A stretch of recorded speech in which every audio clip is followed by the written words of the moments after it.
Yo, le sac, on a vu nos bons sons. Moi, le cauchemar de Zulula. Alors, je suis back. Zulula, j'ai vu que tu as fait une vidéo sur Emmanuel, pardon, sur le Esaïe, je sais plus combien là. Apparemment, que c'est pas Yoshua, c'est Zulula. Ah, Zulula, moi je t'avais dit, écoute, fais des enseignements sur ta Bible pourrie. Arrête de parler tout le temps sur soi-disant la Bible classique, hein. Quand tu n'arrives pas à maîtriser ça, vaut mieux se taire en fait. Alors la première chose que je vais te dire, Zulula, le chapitre, c'est quoi le truc déjà? Ésaïe, je sais plus combien. Ésaïe 9, verset 6, voilà, qui parle selon toi, c'est pas Yoshua, c'est Ézéchiel. Déjà, c'est faux, c'est pas Ézéchiel. Je vais te prouver ça. Enfin, pas besoin de prouver, puisque déjà, Ézéchiel n'a pas conclu, n'a pas fait ce que Isaïe avait dit. Donc, cela prouve à quel point ce n'était pas Isaïe. Pourquoi? La première chose, nulle part dans ce verset, dans ce passage-là, qu'on parle d'Isaïe. Je ne parle pas par rapport au nom, mais par rapport aux prophéties.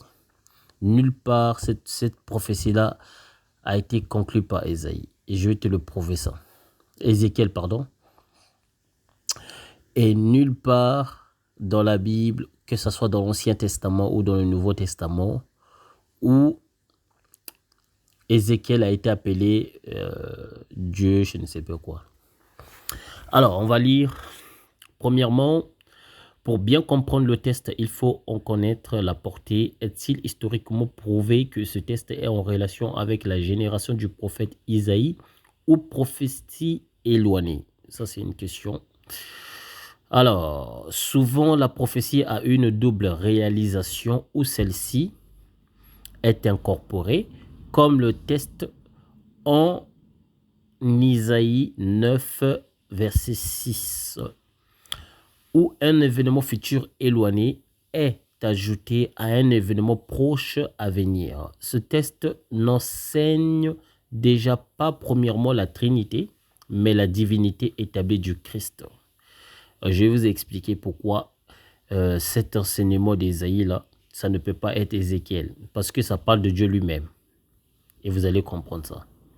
Certes que ça ne parle pas de Trinité comme catholique l'enseigne, tout ça, etc.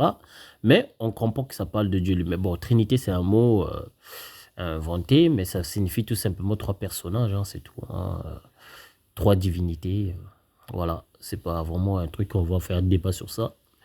Alors, mais la divinité établie du Christ, qui doit naître par l'inspiration, Isaïe désigne tour à tour ce Fils qui va naître comme un Dieu fort, un admirable conseiller et le Père éternel. Les chrétiens ne se basent pas uniquement sur le test de Isaïe pour démontrer que Yoshua soit Dieu incarné. Voilà d'autres tests qui accréditent l'incarnation par une vierge d'un enfant divin. Combien de points Attends, déjà, ce test d'Ésaïe, ceux qui connaissent le livre d'Enoch pouvaient aller voir. Bon, voilà, là-bas aussi, ça a été prophétisé sur Yoshua. Déjà, Enoch est venu avant Isaïe. Enoch a déjà prophétisé sur Yoshua. De même passage-ci, ça se parle, on le dit, on le parle, on en parle aussi dans le livre d'Enoch. Vérifiez si je mens. Bon, on ne va pas retourner tout le temps parce que sinon la vidéo va être longue, mais on va continuer toujours avec ce test. Donc, sa préexistence éternelle. Donc, voyons l'ordre chronologique. Hein. On va regarder la chronologique de la préexistence de l'éternel. Jean 8, verset 58. Jésus leur dit, c'est-à-dire le Yoshua leur dit, en vérité, je vous l'ai dit, avant qu'Abraham fût, je suis. Donc, il a existé déjà bien avant. N'est-ce pas? Ok. Allons dans Jean 1, verset 1. Au commencement était la parole, et la parole était avec Dieu, et la parole était Dieu. Donc, au commencement était la parole. La parole, c'est Yoshua. N'est-ce pas? Retenez ceci. Ce passage-ci, c'est très important.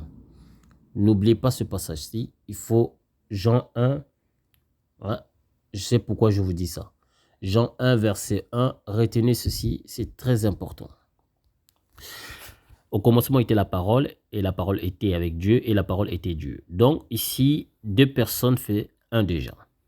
Puisque la parole, c'est un divin, et la parole, c'est la parole divine, hein, donc ça fait personnage. C'est certain. Bon, on verra ça plus tard. Bon, pour l'instant, je vais m'arrêter là. On continue. Son abaissement philippien. Donc, on va lire son abaissement, on va lire dans Philippiens 2, verset 5. Ayez en vous les sentiments qui étaient en Yoshua Massia, lequel existant en forme de Dieu, n'est-ce pas? En forme de Dieu, c'est écrit là. Donc, il dit, dans Philippiens 2, verset 5, il dit quoi? Ayez en vous les sentiments qui étaient en Yoshua Massia, lequel existant en forme de Dieu. Lequel existant en forme de Dieu. Souvenez-vous, les Juifs ou les Philistins, je ne sais plus quoi, je pense que c'était les Juifs. Les Juifs, quand ils disaient à Yoshua, nous voulons te lapider. Non, Yoshua disait aux Juifs, pourquoi vous voulez... Alors, j'ai fait des bonnes œuvres, je vous ai montré que je viens du Père, tout ça. Pourquoi vous voulez me lapider? Les Juifs ont dit à Yoshua, nous ne voulons pas te lapider parce que tu as fait des bonnes œuvres, mais nous voulons te lapider parce que tu es un homme qui se fait passer pour un Dieu. Et Yoshua n'avait pas contredit les propos de ces hommes-là, n'est-ce pas? Puisqu'il avait dit, n'est-il pas écrit dans vos livres que j'ai dit vous êtes des dieux? Alors, donc, Yoshua prouvait déjà qu'il était Dieu. Puisque même la parole dit ici, ces sentiments qu'il avait, ça existait en forme de Dieu. Voilà. C'est la raison pour laquelle il est écrit dans Ésaïe, cet enfant nous est donné, machin, tout. Bon, on verra ça plus tard, hein, vous allez voir. Alors, lequel, existant en forme de Dieu, n'a point regardé comme une proie à arracher d'être égal avec Yah, mais s'est dépouillé lui-même en prenant une forme de serviteur, en devenant semblable aux hommes, et ayant paru comme un simple homme. Il s'est humilié lui-même, se rendant obéissant jusqu'à la mort, même jusqu'à la mort de la croix. Notez ici, c'est la chair qui est morte et non lui-même. Sa naissance prédite. Tout d'abord, Isaïe 7, verset 14, c'est pourquoi le Seigneur lui-même vous donnera. Écoutez très bien, c'est très important. Ici, on ne dit pas que non, c'est Yoshua ou c'est... On ne dit pas ici, dans Isaïe 7, verset 14, on ne dit pas c'est l'ange, c'est Gabriel, je ne sais quoi, qui viendra nous donner un signe. Non, on ne dit c'est Dieu lui-même. Écoutez, c'est pourquoi le Seigneur lui-même vous donnera un signe, lui-même, et non notre personne, mais lui-même.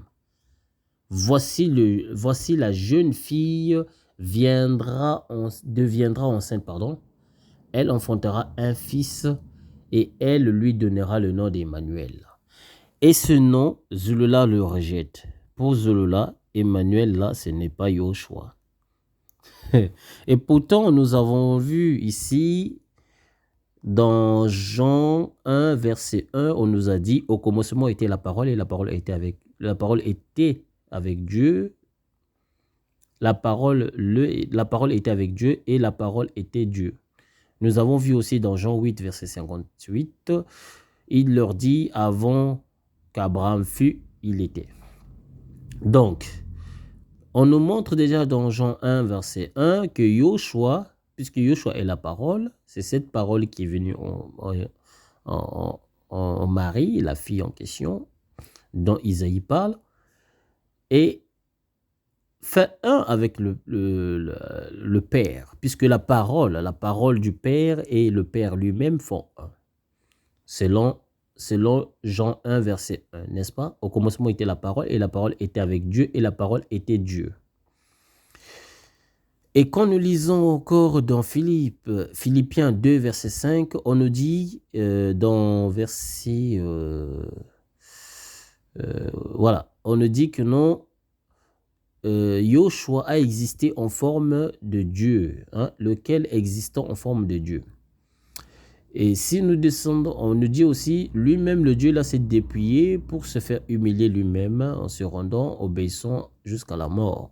C'est ce que Philippiens 2, verset 5 nous dit. Et dans sa naissance préditée, donc on nous dit dans Ésaïe, on nous dit c'est pourquoi le Seigneur lui-même vous donnera un signe. Donc ici on nous dit, ce n'est pas une autre personne qui va nous donner un signe, mais c'est plutôt lui-même le Seigneur qui nous donnera un signe. Et cette signe-là, ça va être une fille qui va devenir enceinte. Hein? La jeune fille deviendra enceinte et elle a enfant. Oh, bon, on voit Emmanuel, c'est un autre nom, puisque Christ, Yoshua a plusieurs noms. Hein? Mais il a aussi un seul nom unique. Hein? Mais ça, c'est des surnoms. On lui donnera le nom Emmanuel. Bon, pour certaines personnes, non, ce n'est pas Christ, tout ça, etc. Bon, nous verrons ça. Or, cette parole de Isaïe 7, verset 14 est réalisée dans Jean 1, verset 14. La parole a été faite chair. Pourquoi? Ici, dans Isaïe 7, verset 14, on nous dit, c'est pourquoi le Seigneur lui-même, donc on nous dit lui-même le Seigneur va nous donner un signe. Donc, et la jeune fille deviendra enceinte et elle enfantera un fils et elle lui donnera le nom d'Emmanuel. Emmanuel, ça veut dire Yah est avec nous, donc le Seigneur est avec nous. Et dans Jean 1, verset 14, on nous dit la parole a été faite chair. Donc, c'est Dieu lui-même qui s'est fait chair. Donc, Emmanuel, ça veut dire Emmanuel. Vous avez compris maintenant. Donc, dire que Emmanuel qu'on a parlé dans Isaïe 7, verset 14, ce n'est pas Yoshua, vous vous trompez. Continuons. Et pour prouver cela, on peut lire aussi dans Isaïe 9, verset 6, « Un fils nous est donné. » Donc, on va lire Hébreux 10, verset 5, « C'est pourquoi Christ, entrant dans le monde, dit, « Tu n'as voulu ni sacrifice, ni offrande, mais tu m'as formé un corps. » Tu m'as formé un corps. Et ça, c'est ce qui revient ici. Dans Jean 1, verset 14, la parole a été faite chair parce que lui-même, le Créateur, a pris la parole, a donné cette parole-là la forme. A donné la parole-là une forme. C'est pour ça qu'il est écrit dans Hébreux. Il est écrit dans Hébreux 10, verset 5, c'est pourquoi Christ, en entrant dans le monde, dit, « Tu n'as voulu ni sacrifice, ni offrande, mais tu m'as formé un corps. » Pourquoi il a dit au Créateur qu'il lui a formé un corps? Parce que lui et le Créateur faisaient un déjà dès le commencement. Si nous lisons il est où le truc? Dans Jean 1, verset 1, on nous dit, au commencement était la parole, donc Yoshua était la parole du Père. Et le Père et la parole était avec Dieu, et la parole était Dieu.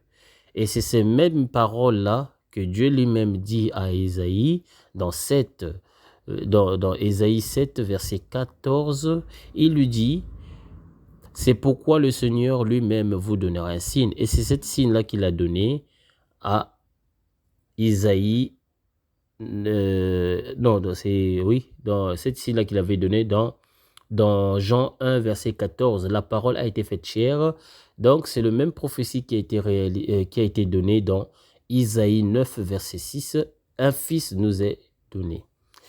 Donc, Hébreux 10, verset 5, c'est pourquoi Christ entre dans le monde, dit, tu n'as voulu ni sacrifice ni offrande, mais tu m'as formé encore. Donc nous avons compris. On continue, sinon on va faire toujours des répétitifs.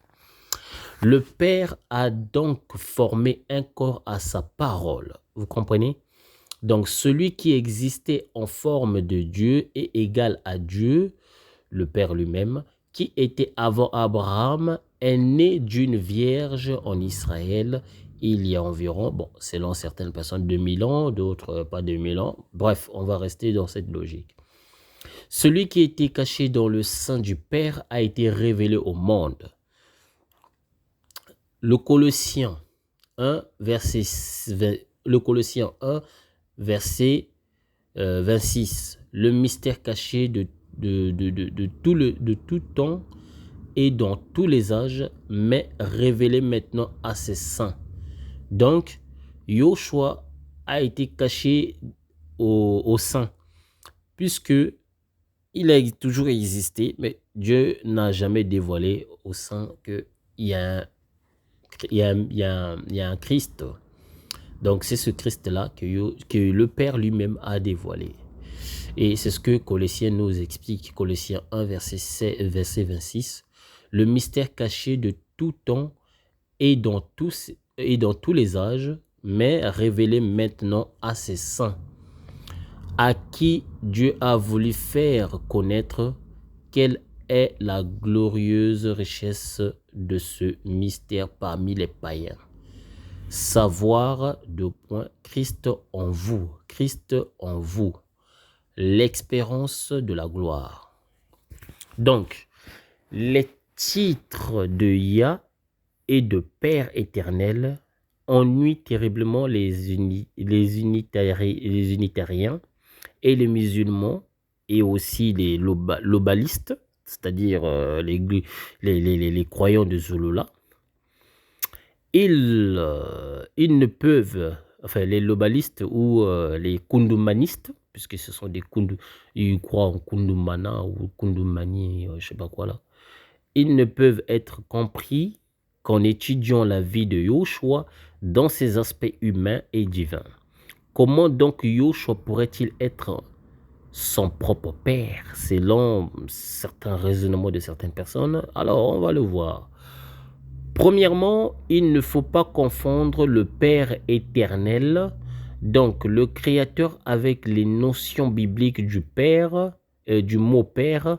Yoshua ne peut être son propre Père.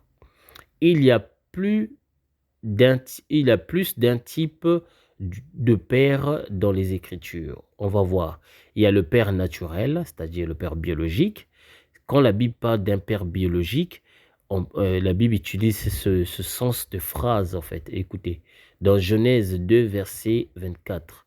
C'est pourquoi l'homme quittera son père et sa mère. Donc, on comprend, on parle d'un père biologique, un père qui a mis un enfant au monde et une maman, et s'attachera à sa femme, et ils deviendront une seule chair. Maintenant, quand on parle d'un père ancestral, un père ancêtre, donc un vieux père, un coco, on dit, la Bible utilise maintenant cette expression. Genèse 9, verset 18, les fils de Noé qui sortirent de l'arche étaient Sem, Cham et Japheth. Cham fut le père de Canaan ou Canaan si vous voulez. Donc on comprend, on parle d'un papa aussi biologique mais enceinte.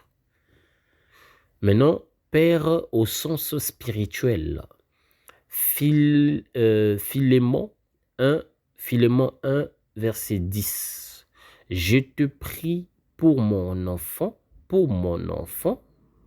que j'ai engendré, étant dans les chaînes Onésime,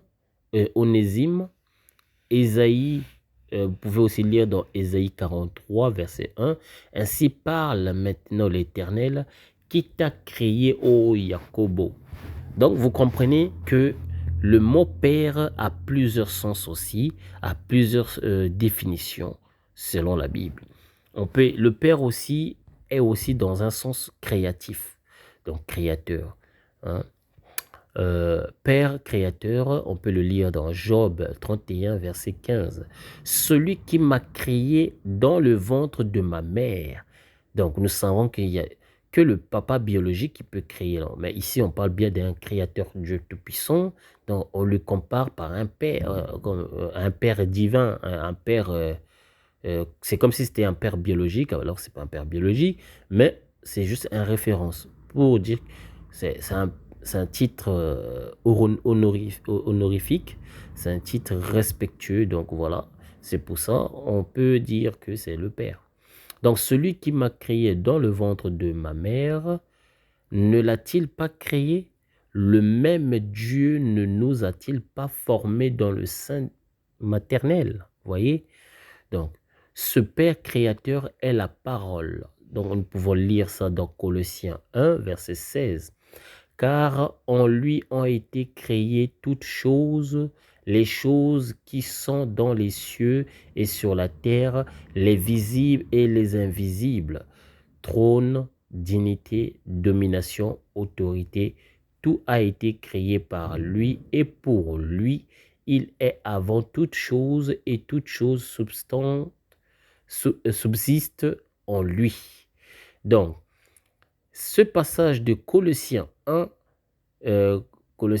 verset 16, confirme Ésaïe que vous avez vu, où on nous dit qu'un enfant nous a été donné, la domination, machin, se reposera sur lui. Parce que ce passage nous parle aussi exactement de Yoshua. Puisque ici, on nous dit clairement que car en lui ont été créées, en lui qui, donc en Yoshua, ont été créées toutes choses, les choses qui sont dans les cieux et sur la terre, les visibles et les invisibles, les trônes, les dignités, domination, autorité, tout a été créé par lui et pour lui. Donc je vais m'arrêter d'abord au point là. Et c'est ce qui était dit aussi dans Isaïe par rapport à cet enfant-là. Et c'est Yoshua qui le hérite. Pour preuve, Yoshua même, il avait dit que tout pouvoir m'a été donné par mon Père. Vous voyez? Hein? Alors, on continue. Père de Jésus, c'est-à-dire Père de Yoshua. Nous allons lire dans Acte 13, verset 33. Yah, c'est-à-dire Dieu, Dieu l'a accompli pour nous, leurs enfants, en ressuscitant Yoshua selon ce qui est écrit dans le psaume 2e. Tu es mon fils, je t'ai engendré aujourd'hui. Donc, le père devient comme le papa biologique de Yoshua. La raison pour laquelle on dit que le Père Tout-Puissant, le Père Créateur, est le Père de tous les êtres vivants. Et n'oublions pas que le diable est le père des incroyants. L'auteur de l'étude de gauche, enfin ça c'est un truc qui était à gauche, mais c'est pas grave, c'est ce que les... Bon, je vais pas créer un débat ici inutile, bon, on va oublier ça, on va continuer notre truc. Oublie que les temps des verbes au présent ou au futur doivent être compris comme ceux du Coran, exemple par exemple. Donc, Yoshua est déjà né et ensuite élevé au ciel depuis plus de 6 siècles, alors que le Coran dit explicitement, sourate 19, verset 33, écoutez ce que le Coran dit, et que la paix soit sur moi le jour où je naquis, le jour où je mourrai et le jour où je serai ressuscité vivant. Les verbes sont conjugués et mentionnés dans le Lévitique 1, verset 1, Genèse 4, verset 26, Isaïe 9, verset 6. Lévitique 1, verset 1 nous dit « L'Éternel appela Moïse de la tente d'assignation, il lui dit, ou il lui parla et dit. Le verbe appela est kara, se conjugue à l'imparfait ou futur, excusez-moi, à l'imparfait ou futur ou non accompli. Sachez-le que la langue hébreu ou araméen à l'époque. C'est des langues sémitiques qui s'expriment à l'imparfait ou à l'inaccompli, en fait. C'est des verbes que en fait, tantôt tu le comprends, tantôt tu le comprends pas parce qu'il n'a pas de sens de conjuguer à la perfection comme en français ou en anglais. C'est compliqué, en fait. Bon, ça c'est juste bref. Par exemple, parlons d'un homme qui aura un fils. On dit, Monsieur, un fils sage rend son père et rend heureux son père. Un fils nous est donné, on l'appellera. On l'appellera. Donc, c'est une action future et non encore accomplie. Quant au récit sur Ézéchiel, a-t-il été appelé Dieu? Non. Personne n'a jamais appelé Ézéchiel Dieu. Est-il né d'une vierge? Non. Est-il lui le Père éternel que l'auteur ne veut voir en Yoshua? Ézéchiel n'a pas eu de trône, sa fin, et en fait, on ne cite pas Yoshua comme Dieu dans la Bible. Donc, dans la Bible, on cite Yoshua comme Dieu, mais dans la Bible, on ne cite pas Ézéchiel comme Dieu. Nulle part, vous le verrez. Donc, je vous mets en défi de me prouver le contraire. On continue. C'est étonnant de la part de celui qui se croit enseignant, c'est-à-dire enseignant des chrétiens, ou enseignant des Kundumane, ou c'est peu important. Donc, on continue. Le Père appelle son Fils Dieu. Donc, lecture. Hébreu 1, verset 8. Mais il a dit au Fils, ton trône, ô Dieu. Ça, c'est le Père. Mais il a dit au Fils, ton trône, ô Dieu, est éternel. Le sceptre de ton règne est un sceptre d'équité. Jésus lui-même dit à Philippe que celui qui m'a vu a vu le Père. Jean 14, verset 8, Philippe lui dit, Seigneur, montre-nous le Père, et cela nous suffit. Yoshua lui dit, il y a si longtemps que je suis avec vous, tu ne m'as pas connu? Philippe, celui qui m'a vu a vu le Père. Comment dis-tu, montre-nous le Père? Voilà. Donc, Ésaïe 9, 6 prouve bel et bien que ça parle de Yoshua. D'ailleurs, nous ne devons pas aller loin. Je vais vous prouver ça en quelques brefs avant que je termine. Attendez. Voilà, je voulais vous montrer ceci. Alors, aujourd'hui, on le sait et je ne vous apprends rien. Cette prophétie est accomplie, c'est-à-dire la prophétie de Isaïe 9, verset 6. Car un enfant nous est né, un fils nous est donné, dira le prophète. Ce passage est d'ailleurs repris par Matthieu. Allez-y lire Matthieu 4, verset 15. Le peuple de Zabulon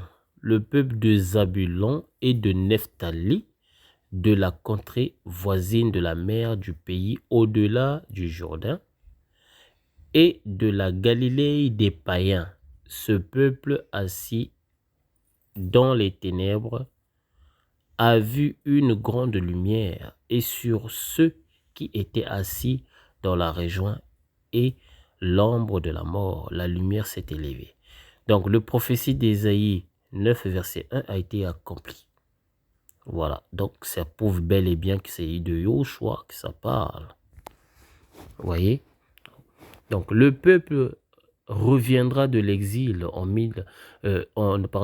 539, mais à sa tête, pas de trace de ce conducteur, qui allait restaurer ce royaume décimé. Plus encore, il n'a pas restauré le royaume d'Israël et qui restera un peuple asservi jusqu'à sa disparition au 2e siècle face à la répression. Donc là, ça, vous comprenez que c'était Ézéchiel qui n'a pas fait ce que les gens croient que c'est prophétie d'Isaïe 9, verset 6 parle d'Ézéchiel, alors que c'est faux. Son action consistera à rétablir le royaume d'Israël et il donnera un règne sans fin au trône de David. De même, il rétablira la justice et les violences n'auront plus cours. Le peuple d'Israël de l'exil et du retour avait bien compris le message du prophète. Il attendait donc un roi de la lignée davidique. Un roi, on dit. Un roi de la lignée davidique qui restaurerait le royaume. Mais en fait, ce n'est pas un conducteur politique ou militaire qui viendra. D'ailleurs, on vient de lire déjà ce passage ici, Matthieu 5 et Matthieu 4, verset 15, prouve déjà que ça parlait de bel et bien Yoshua. Donc, par exemple, au verset 5, au verset 5, nous avons la révélation de celui qui doit conduire ce peuple. On l'appellera admirable, conseiller, Dieu puissant et le Père éternel. Nous avons vu des passages où Dieu appelle Yoshua lui-même Dieu. Donc, on comprend à quel point c'est de Yoshua qu'on parle et non de Ézéchiel, etc. Comment ne pas voir ici des qualificatifs qui sont attribués à Dieu lui-même? La raison pour laquelle je vous ai dit dès le début, retenez ce passage-là, parce que ce passage-ci ne peut pas attribuer à Ézéchiel, comme Zulula le dit dans sa vidéo. Donc, nulle part la Bible peut attribuer ce genre de qualificatif à une autre personne. Ce genre de qualificatif a été attribué que à Yoshua. Donc, c'est Yoshua qui s'est attribué de ces qualificatifs. À part lui, il n'y a pas d'autre. Donc, voilà. Et en plus, ce passage de Isaïe parle bel et bien de Dieu lui-même, ne parle pas d'une autre personne. Hein? Certes, David, entre autres, était admirable, Salomon, un excellent conseiller, mais il ne fait aucun doute que ce guide n'était pas quelqu'un de commun, c'était un envoyé de Dieu. Alors, nous pouvons lire dans Éphésiens 1, versets 21 à 22, « Au-dessus de toute domination, de toute autorité. » Vous voyez, donc ici, ça parle bel et bien de Yoshua. Ceux qui savent de quoi je parle, savent de quoi je parle. Ceux qui ne savent pas, apprenez maintenant. Éphésiens 1, versets 21 à 22. On nous parle bel et bien ici de Yoshua. Donc, si vous lisez Isaïe 9, verset 6, et vous verrez que tout ce qui est écrit ici dans Éphésiens correspond exactement à ce qui est écrit dans Isaïe. Au-dessus de toute domination, de toute autorité, de toute puissance, de toute dignité et de tout nom qui se peut nommer, non seulement dans le siècle présent, mais encore dans le siècle à venir. 1 Corinthiens 15, verset 25, on nous dit quoi? Car il faut qu'il règne jusqu'à ce qu'il ait mis tous les ennemis sous ses pieds. Matthieu 11, verset 27. Ici, prouve à quel point ce prophétie de Isaïe 9, verset 6 a été bel et bien attribué à Yoshua, puisque ce passage-ci le confirme. Toutes choses m'ont été données. Toutes choses m'ont été données par mon Père. Et souvenez-vous, dans Isaïe, on nous dit que cet enfant-là sera appelé Dieu, admirable, conseiller, machin. Et ce sont des trucs que Yoshua a fait. Il a conseillé des gens dès sa jeunesse, quand il était parti à l'hôpital, à la synagogue, il enseignait les gens et ses parents le cherchaient. Donc, les gens le trouvaient très sage. Personne ne connaît le Fils si ce n'est le Père. Personne non plus ne connaît le Père si ce n'est le Fils. Et celui qui a le Fils veut le révéler. Dans Matthieu 28, bon, ça peut-être ça peut pas être clair pour vous, mais dans Matthieu 28, verset 18, ça va être encore plus clair. Yoshua s'étant approché et leur parla ainsi, « Tout pouvoir m'a été donné dans le ciel et sur la terre. » Point. Donc, ça confirme Isaïe 9, verset 6. On continue. Matthieu 11, verset... on l'a déjà lu tout à l'heure, je pense, oui. Car Dieu a tant aimé le monde, ça c'est dans Jean 3, verset 6, Jean 3, verset 16 à 17, car Yah a tant aimé le monde qu'il a donné son Fils unique. Pourquoi unique? Parce que je sais que ça peut embrouiller le cerveau de Jean. Unique, c'est parce que Yoshua est le seul enfant saint qui est né à travers une femme ainsi. Le seul enfant saint. Et vous allez voir, je vais vous prouver ça. C'est pour ça qu'on l'appelle le fils unique. Et non, parce que Dieu n'a pas d'autres enfants, ça c'est faux, puisque les anges aussi sont appelés les fils de Dieu. Mais, et non les fils uniques. Alors, pourquoi Yoshua est appelé fils unique? Yoshua est appelé fils unique pour une bonne cause et pour une bonne raison. Et je vais vous montrer ça tout à l'heure. Afin que quiconque croit en lui ne périsse point, mais qu'il ait la vie éternelle. Alors, Jean 1, verset 1. Voilà pourquoi on l'appelle aussi Yoshua, fils unique. La parole a été faite chair et elle a habité parmi nous. Souvenez-vous, comme je vous ai dit, retenez ceci dans Jean 1, verset 1, où on nous a dit que non, la parole était avec Dieu et la parole était Dieu.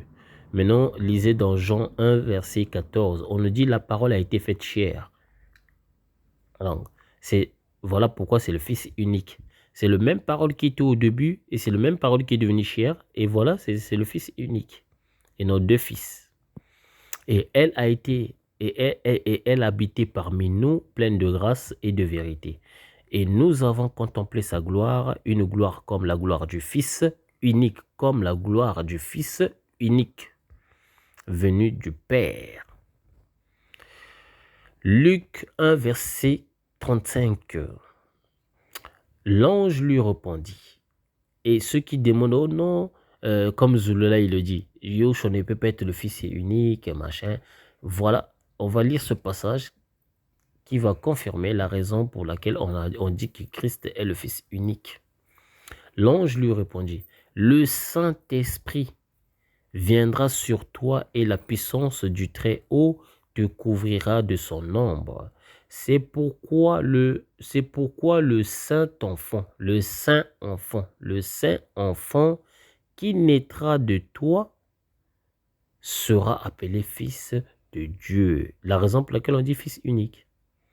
Parce que c'est le seul enfant qui est né à travers le Saint-Esprit.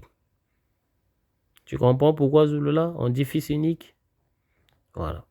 Luc 2, verset 11. C'est qu'aujourd'hui, dans la ville de David, il vous est né un sauveur qui est le Christ, le Seigneur. Dans Isaïe, verset 9, c'est ce qu'on vient de lire, car un enfant nous est né, un fils nous est donné, et la domination reposera sur son épaule. On l'appellera admirable conseiller, Dieu puissant, Dieu puissant, Père éternel, prince de la paix. Prince de la paix. Donc, qui est prince? Il est là dans Luc 1, verset 35. L'ange lui dit, le Saint-Esprit viendra sous toi et la puissance du Très-Haut te couvrira de son ombre. Donc, ici, là, le prince de la paix, il est ici, on nous dit, c'est pourquoi le Saint-Enfant qui naîtra de toi sera appelé le Fils de Dieu. Le Fils de Dieu est le prince, n'est-ce pas? Donc, le Fils de Dieu est Dieu. Et le Fils de Dieu est le prince de la paix. Et admirable parce qu'il a bien, il a conseillé des gens, etc., etc. Voilà, donc je vais m'arrêter là. Tu as ta réponse, Zulula. Et si tu continues encore, je vais revenir et je vais te corriger encore. Belle. Bien. Allez, peace.